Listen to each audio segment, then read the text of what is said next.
Meghan's fans claim that she's authentic, and I would have no problem to agree with that if we knew which one was the real Meghan. And if that doesn't make sense, wait until you see her with Craig Ferguson and you'll understand what I mean. Welcome back, my body language buddies. My name is Jesus Enrique Rosas. I'm the body language guy, and it will be great if you join us by just liking this video, subscribing, and hitting that bell. Let's get down to it. People ask me, why do you keep doing videos about Meghan? And it's because of this. Every time I go on Twitter or Instagram and people pitch me a Meghan clip, it's like Forrest Gump's box of chocolates. I never know what I'm gonna get. Will it be royal victim Meghan? Or Ellen's puppet Meghan? Or legendary activist Meghan? Or I'm sorry, Your Honor, but I suffer from selective amnesia Meghan? That is both exciting and confusing at the same time. And I'm really thankful for all your submissions, especially when there are gems like this one. Hello, Meghan! Hello!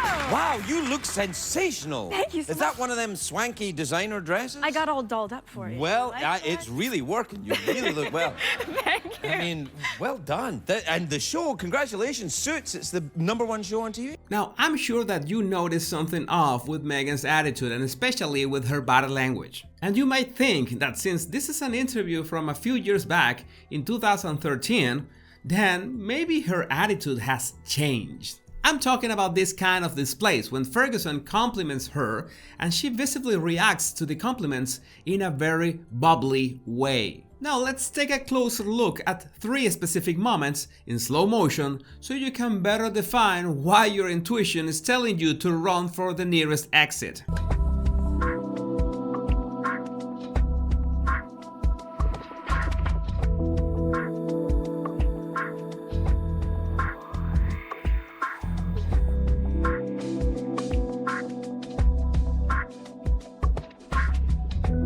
This way you could take a better look at her body language reaction to the compliment, including a very subtle clue of flirting that is touching her own skin. That's something that women do both consciously or unconsciously when flirting. It's a gesture a lot like stroking or shaking their hair. That helps spread pheromones and helps to give men the sensation of how would it feel to touch their hair or their skin. Of course, not every time a woman touches her own skin is flirting.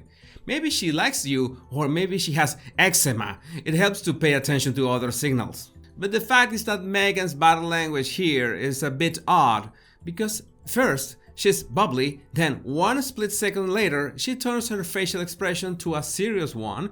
That's just for an instant, but it's there, and then she tries to play bubbly again with those really broad gestures in front of her face. Maybe you didn't notice that consciously, but at the same time she did those ample gestures to act enthusiastic.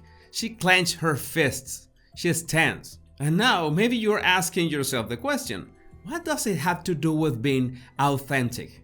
Well, a very crude but useful synonym of being authentic is being yourself. As in, you're acting as your own persona. You have the luxury of displaying your own personality. And if you only know Meghan for her royal and non-royal records, then this behavior is a bit off. That must explain why right at the end of the first clip, she behaves like she's a lizard trying to fix her human costume. Yes, this is also worth watching in slow motion. Right there, she pushes her head back to the point of making that odd grin with her mouth. It's strange, to say the least. I think that counts as a Markle mask slip. But now you might be thinking, how could you judge this poor woman for just 15 seconds of footage? And I don't have to answer that. The next clip speaks for itself. The Suits. Right. It's And you're a fan of Suits. Yeah, I am. Well, I wear a lot of suits in my own life. A certain fondness you have for it now just by virtue of the name. Yes. I've never seen the show. Thank you. Show. Thank you. Show. Thank you.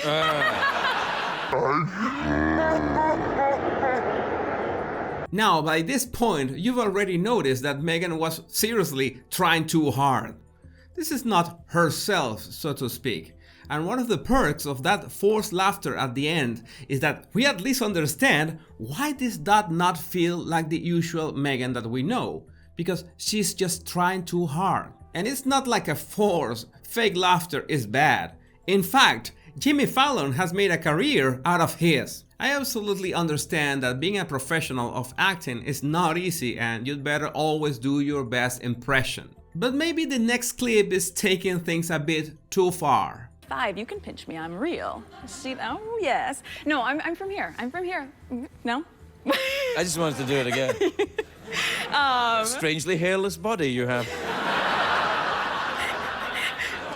Well, that interaction was not creepy in itself. The only problem is that we have never seen Meghan behave like this. And that's what immediately triggers anyone's silent alarms. Like, there's something off here. Of course, part of the creepiness factor is Ferguson's commentary about Meghan's strangely hairless body. I think that was off. Maybe it didn't help that Meghan was dressed like she was about to pull a Catherine Trammell live. And I know that this is going to hurt a lot of people's feelings, but it's one of life's harshest rules. People treat you first and foremost, not by how you treat them, but by how you look. How you dress, no matter if you're a man or a woman, and no matter your age, is paramount. After people have perceived you, after those first 7 seconds that include your clothing, your body language, your attitude, your voice tone, it's only after that first impression that how you treat them begins to count. Even so, I would really like to know what is your opinion about Meghan's choice of dress for this interview. Feel free to share your opinion in the comments. I already mentioned that I usually don't know what's the Meghan I'm going to meet right before opening a clip. And that has nothing to do with the fact that she's an actress. Because any actor or actress has their own real personality, and precisely these kind of talk shows are made so we can get a glimpse into real personalities of them, to get to know them better, to get to know the real people behind the characters they play. And it doesn't help when nicknames come into play. You didn't like that. Do you like getting called Meg? Yeah, I get called Meg, Nutmeg, all sorts. Nutmeg? All right. Well, nutmeg. It gets really hard to understand your point of being a feminist, which is one of the numbers of the Meghan lottery, when you build up jokes about Catholic schoolgirls in uniform. It's a very perverse place for a little girl who went to Catholic school, no less, to grow up, because I'm there in my school uniform, right? Oh, yeah. And then the guests... It's a joke, kind of a joke. Yes. Yeah, I joke. Maybe it could work better in Japan. I'm sure you've seen those people, most probably at your workplace, that they behave in a certain way with the bosses, another way with the colleagues, and yet another way with subordinates. That tells a lot about them, because if you see someone treating people differently depending on their status, you don't need to read their body language. You already know that they are arseholes. That's why so many people doubt about Meghan's intentions and supposed authenticity, because it's so hard to pinpoint which one is the real Meghan and which ones are the facades. And the only solace I get is that I hope that at least one person has met the true Meghan, and that person might be Harry. Well, at least it will explain that face. If you want to refine your observation skills, all you have to do is download my 100 body language tips right in the description of this video. My name is Jesus Enrique Rosas, and it will always be a pleasure, my body language buddies. Much love and bliss.